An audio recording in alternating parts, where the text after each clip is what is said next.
He was recognized as a rabbi. Who would his audience have been in a synagogue? Well, fellow Jews in the local area. Primarily Jews. You might have one or two proselytes, converts who are Goyim, Gentiles, but predominantly Jews. So the audience that he was speaking to, they would have listened, they would have completely understood the language that he spoke, they would have completely understood the context in which he spoke, because it was their culture. It was Jesus's culture. It was not Christian. It's so important to remember, because as a Christian, we can read this story and go, yes, it means this and it means that and it means the other. But we're not Jewish and this isn't our culture. So we need to dive into, how did the Jews hear this, what he said? How did the Jews see what he did within the Judaic framework?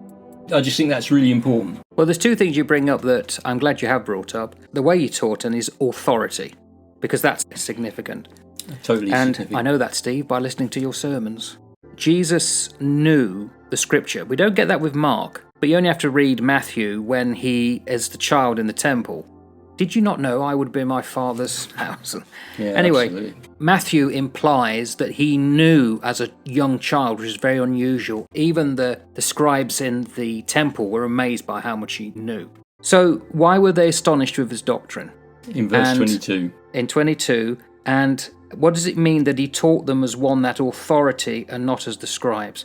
It's little details like this in the text that when we read it in the English, we go, they were astonished at his doctrine. So it's like, I'm pretty amazed at how clever he is, or something like that. Or he taught them as authority and not as the scribes. And we read that and we go, well, scribes, they're the people that write stuff down, don't they? Because they scribe. So there's a whole range of stuff going on here that as Gentiles, the majority of us miss. I'm not saying everybody misses it, because there are some very astute students of scripture out there, but most people miss it. You see, when you would go into the synagogue, once Torah was read, once the prophets were read, once a text was then spoken on, often what you would do is you would cite a list of your authorities to make the point. Rabbi Hillel says such and such and such.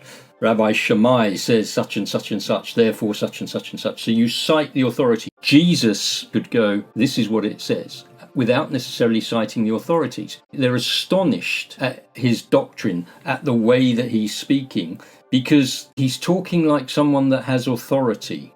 Well, what does that all mean?